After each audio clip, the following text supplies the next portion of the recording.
Hola, enamorados de nuestras tradiciones, buscando nuestras raíces, tratando de encontrarle sentido a nuestro origen, los seres humanos hacemos el ridículo en muchas ocasiones de manera tremenda, precisamente echando los ojos al pasado y creyendo que está en el pasado algo que realmente es asunto del presente. Voy a usar ejemplos de la música porque la música es uno de los elementos más cohesionadores de las identidades nacionales, regionales, culturales, etc. Yo siempre he dicho, lo he dicho aquí mismo, que todas las culturas nos pertenecen a todos los seres humanos y que toda música que nos guste es parte de nuestra cultura y es parte de nosotros mismos, sea el koto japonés, sea el arpa irlandesa, sea la guitarra flamenca, sea la guitarra eléctrica, sea la quena de los Andes. Pero la gente siempre busca tener esta identidad, esta propiedad casi exclusiva de una parte del pasado que de alguna forma cree que justifica su presente y de alguna manera también indica el rumbo de su futuro. Un ejemplo de esto, de esta distorsión que yo he comentado en varias ocasiones, es la famosa carta del jefe Seattle, que no sé si todavía, pero durante mucho tiempo fue algo que siempre veía uno en las tiendas de ecología, y aparecía la carta del jefe Seattle, la carta que le mandó al gran jefe blanco, al presidente de los Estados Unidos, cuando le ofreció comprarle sus tierras. Y hay una poesía ahí tremenda sobre el jefe Seattle que no es cierta, que no es absolutamente cierta. Es una cosa que escribió un guionista estadounidense para una película que hizo una iglesia estadounidense tratando de ser muy ecologista. Y en ese guión se basó en la reconstrucción que un profesor de una universidad hizo para la primera vez que se celebró el Día de la Tierra. Hizo una reconstrucción sobre otra reconstrucción que un señor que dijo que había oído un discurso de Sial contó 30 o 40 años después del supuesto discurso. Incluso lo que dijo aquel que dijo que había estado en el discurso de Sial, que es el nombre que le dan su propio pueblo a Seattle, el nombre que luego se le dio y que se le dio a la ciudad que se construyó donde estaba la tribu de Seattle, no se parece en absoluto a lo que aquí se vende como la carta de Seattle. Por ejemplo, Sial dice que él ha visto miles de bisontes. No, espera, la tribu de Seattle no vivía en las llanuras arquetípicas del indígena estadounidense, el indígena norteamericano, nómada de las llanuras que el cine nos ha dado como si fuera todos los indios. No, ellos ni siquiera eran nómadas, eran una tribu sedentaria que se dedicaba a ser mariscadores en la costa del Océano Pacífico, casi pegado a lo que hoy es Canadá, en la frontera de Estados Unidos y Canadá, precisamente donde está el estado de Seattle, y nunca vio un bisonte en su vida. O sea que no podía hablar de los bisontes, como no podía hablar de las postes telegráficos y del tren y de otras cosas que menciona la carta. Es un pasado inventado que nos gusta porque parece que nos está mandando un mensaje privilegiado desde el ayer, porque el ayer, creen algunos, siempre es mejor que el presente. Basta ver las expectativas de vida que tenía una persona al nacer, de cómo y cuántos años iba a vivir, pero sobre todo con qué salud y con qué calidad de vida iba a vivir la gran mayoría de los seres humanos que vivían en el pasado, para darnos cuenta de que todo tiempo pasado realmente no fue mejor, en general fue bastante peor. En la música hay un renacimiento desde los años 80 y de una manera muy fuerte de la música céltica, que a mí me gusta enormemente, de la música llamada céltica, o de la música con raíces celtas, o de la música que tiene que ver con el folclore celta, pero que es totalmente inventada.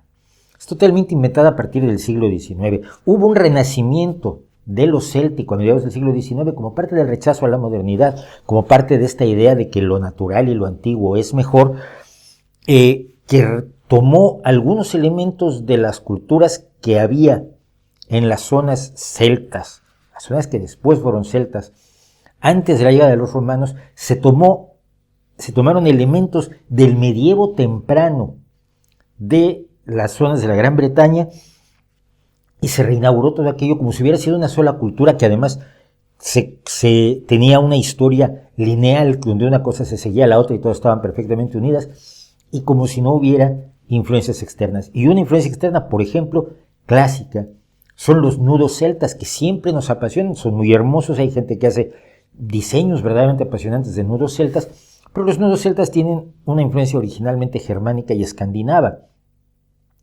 Y esto va a pasar con todas las tradiciones, porque ninguna tradición es pura, ninguna tradición tiene esta característica de ser exclusiva de este pueblo y de estas fronteras no salió. La música no se oía fuera de las fronteras, las historias que se contaban en los pueblos no salieron de las fronteras, son nuestras, eso es solo nuestro, solo nuestro, solo nuestro. No es cierto. Todas las tradiciones son resultado de mezclas, son resultado de las relaciones comerciales o amistosas o de enemigos que había entre distintos pueblos. La depredación puede haberle dado a un pueblo un instrumento que antes no tenía y lo convierte en partes de su tradición. Las tradiciones no tienen un momento de inicio y un momento de final. Cuando nosotros hoy decimos que algo es muy tradicional y así debemos conservarlo, deberíamos siempre pensar hasta dónde queremos que llegue ese debemos conservarlo. ¿Debemos conservar la guitarra porque es una tradición? Por supuesto que sí. Pero entonces, esa guitarra ya no vale en el siglo XVI, porque en el siglo XVI, cuando se empezaron a hacer las guitarras, antes se hacían otro tipo de guitarras de 4 cuerdas, con cuellos mucho más cortos, con mucho menos trastos y con mucho menos posibilidades musicales. ¿Cuál es la tradición? ¿Con cuál te quedas? ¿Dónde te detienes y dices hasta aquí? Esto es tradicional y lo anterior es antiguo, ¿o no? Hay otro ejemplo que a mí me llama mucho la atención, porque soy de origen mexicano, lo saben todos, soy mexicano, y es el del mariachi. El mariachi es la identidad de México para muchas personas, pero en realidad es un tipo de música que solo perteneció originalmente a una pequeña parte de los estados de Michoacán, Jalisco y Colima en el siglo XVIII. Es una música que surge del siglo XVIII, no está antes de la llegada de los españoles, no está durante la mayor parte de la colonia española en México, en lo que era la Nueva España, sino que surge apenas en el siglo XVIII y surge con una vihuela, un violín y una arpa grande. Una arpa grande que luego se convirtió, alguien inventó el guitarrón porque era más fácil trasladar el guitarrón y tocar el guitarrón que tocar una arpa grande. Pero si usted oye un mariachi de hoy en día, una de las cosas más brillantes que tiene un mariachi, por supuesto, son las trompetas. Y las trompetas no se añaden al mariachi, pese a que ya existían en la música militar desde muchísimo antes, existían en la música mexicana desde muchísimo antes, no se integran al mariachi sino hasta la década de 1930 y 1940, cuando el cine necesitaba algo que sonara mejor para que cantaran Jorge Negrete y Pedro Infante, y lo encontraron añadiéndole trompetas al mariachi. El flamenco, la música clásica, la música identificativa de buena parte de España, aunque es propiamente andaluza, como tal tiene 200 años de edad. Sí, sus raíces se pueden trazar hasta el siglo XV, pero en su forma actual, en la forma que adoramos, el flamenco tiene 200 años de edad como más. Y si usted va a otras fuentes, a otras formas de música que hoy consideramos que provienen también de la antigüedad, o de tiempos, por ejemplo, de tiempos de los esclavos en los Estados Unidos, con la mayor parte de la música estadounidense tiene claras raíces africanas, claras raíces en los esclavos negros. Sí, pero el jazz apenas aparece a fines del siglo XIX, el blues aparece a fines del siglo XIX, y la primera canción que usa la palabra blues es de Antonio Mayo en 1908, que se llamó I Got the Blues. Es la primera que se publica así.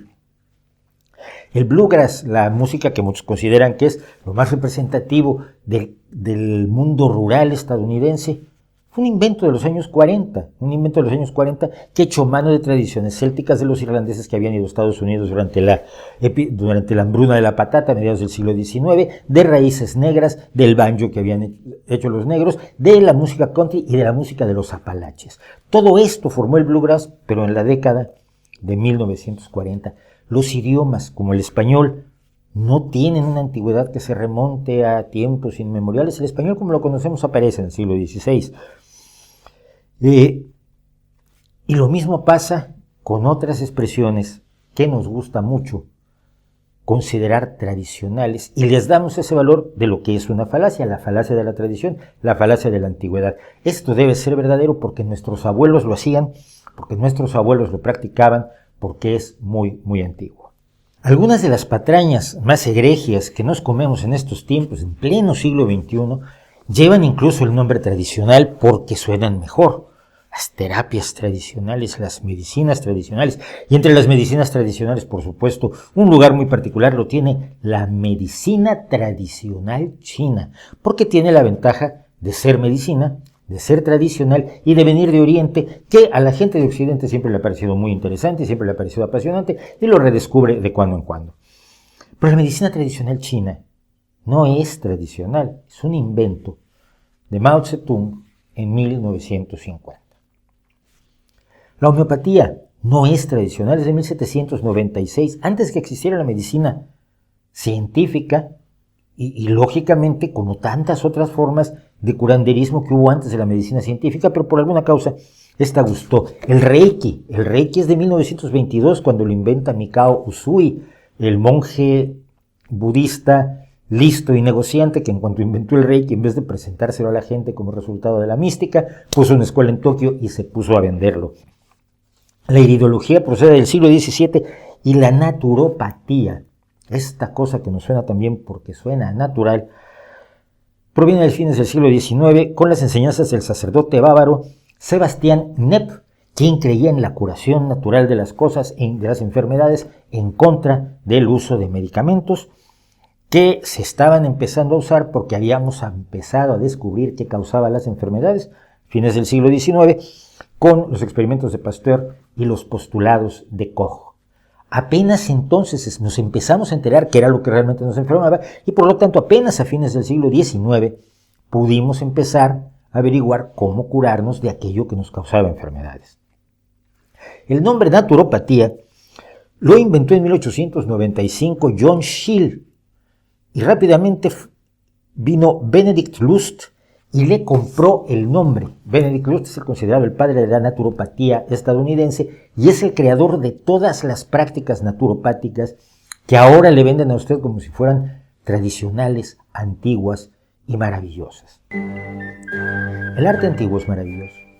El arte antiguo es espectacular y se puede disfrutar enormemente.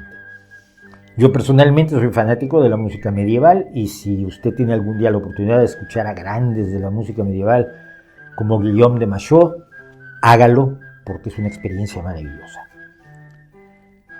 Pero no podemos razonablemente hacer arte como se hacía entonces, ni creer que el arte que hacemos ahora está rescatado y tomado directamente de aquello, porque todo evoluciona, porque todo cambia.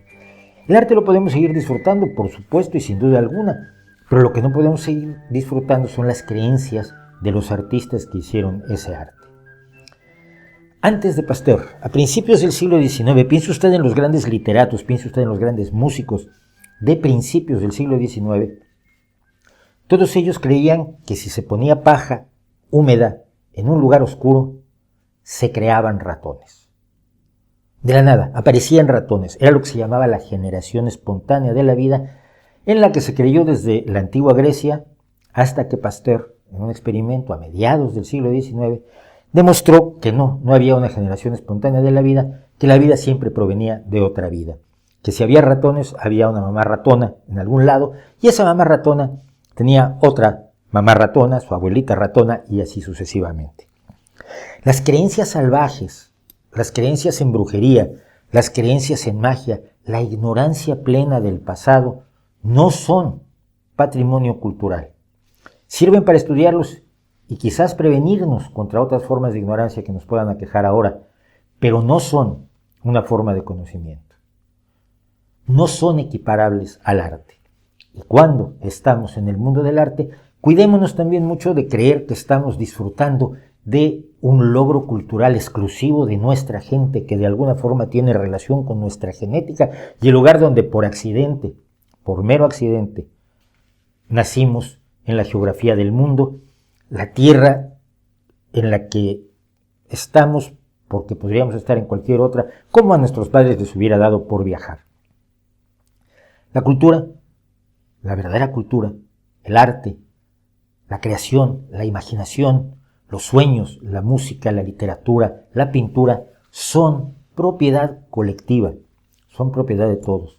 El blues no es solo de los negros del delta del Mississippi, ciertamente, pero la música flamenca no es solo de los andaluces.